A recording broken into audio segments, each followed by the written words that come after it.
Good evening, everybody, and welcome to another edition of Chasing Rabbits. My name is Scott Brown, and you have found my vlog dedicated to helping you become the leader that you always wish you would work for. About 10 years ago, when I was still running, one of the reasons why I ran was because of the community feel that it brought out, or the community experience that we had. When I ran the Disney Marathon in 2008 or 2009, I was still working for IKEA. And part of what we did at IKEA, part of what we did at my location, at my store, is we created a bunch of opportunities, a number of opportunities for people to pursue their passions outside of work with the other members of our work team so we could help build bonds together by giving them a social connection outside of the work connection. And it worked magnificently. And one of the things I had always wanted to do on my bucket list was always to run a marathon. At IKEA that year, there were a couple of folks that worked there, a couple of guys that worked there that were avid runners. And I used that connection with them to help me get motivated to put in the work to be able to run a marathon. Now, when I started at IKEA, I was significantly overweight. I was probably about the size that I am right now, maybe a little bit smaller, but I was way too big to run a marathon. They got me connected not just to the running community in Orlando, but they got me connected to the journey of becoming a runner, the journey of learning to run, the journey of finding peace and happiness along the way, to not being so focused on the destination, but being more focused on enjoying every step of the way, literally every step of the way. And there were a lot of steps when I was learning to run 26 miles. As I did that, I realized that having the time to really think and start to work out concepts made me a better leader. It gave me a time that I didn't know that I needed to kind of formulate where I was trying to go, to formulate what I was trying to think of, to formulate better ways to connect people to become a better leader. Well, over the years, the whole running thing certainly faded away. But as we went into the New Year's, we went into this whole pandemic thing. Kelly and I bought a treadmill. And can't run outside because I'm in Indiana and it's like 30 degrees, it's freezing cold, it's icy, it's snowy. There's no way I'm running outside here. That's just not a thing. But I got big again. So I started running on the treadmill.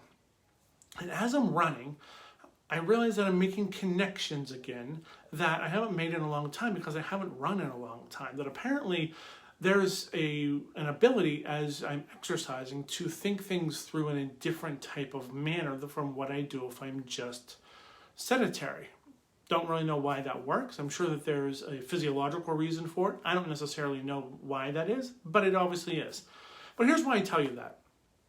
Because along that journey that I had when I was learning to enjoy running a marathon, I came up with a number of advancements in how I thought about leadership and how I thought about management. I became a much better leader and a much better manager during that time.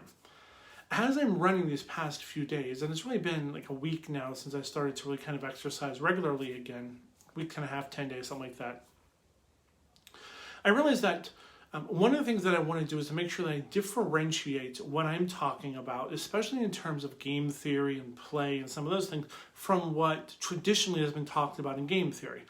Now, to me, one of the most famous parts of game theory has only come out in the past couple of years, and that's when Simon Sinek wrote The Infinite Game, that was really taking what James Carsey published in the mid-'80s about discrete and perpetual games, retitling it, going a little bit deeper into the topics and making that work his own, but using Carsey's work as a jump-off point for what he wanted to talk about and how to have a discrete mindset or an infinite mindset and a finite mindset, and how that worked for him.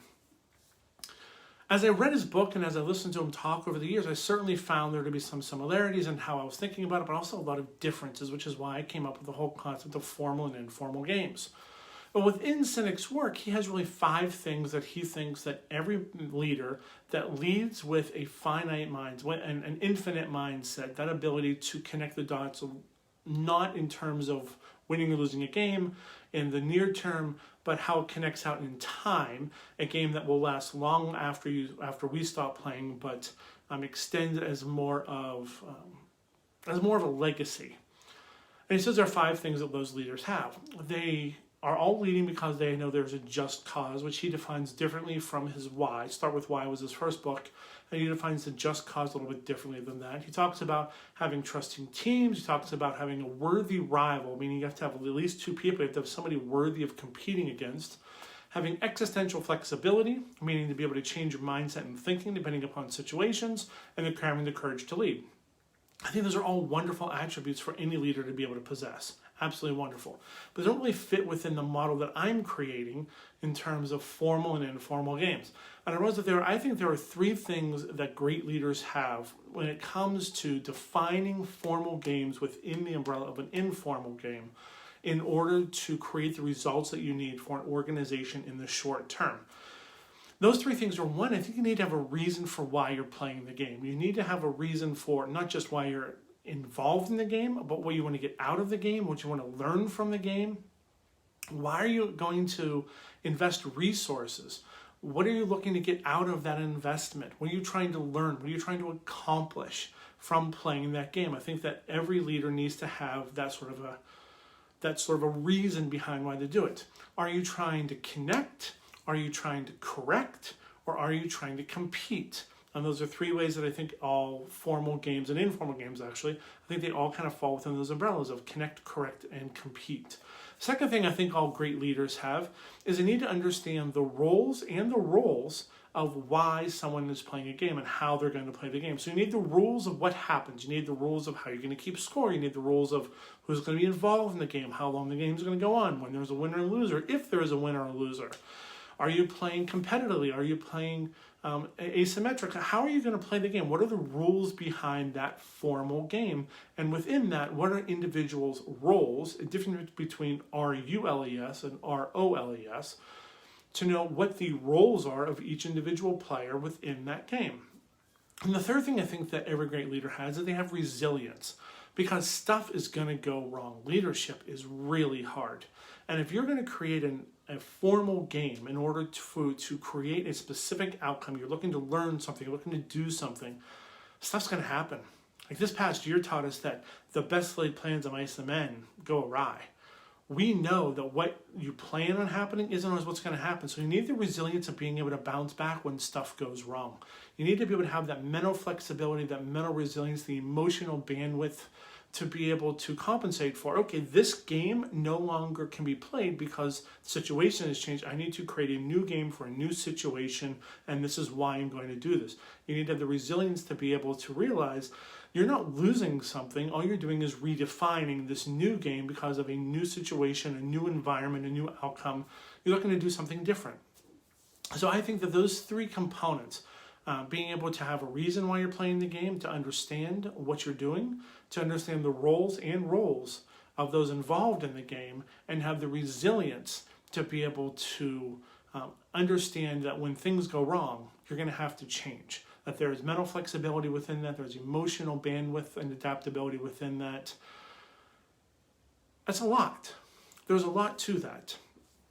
I say all of this because as I'm making this journey, I'm realizing that I'm getting just as much out of each one of these little nuggets that I'm uncovering as I'm speaking to you, as I'm uncovering this, and I'm involved in this process, this project of learning to enunciate, to articulate my ideas and my thoughts in a way that's captivating and also educating in the same way.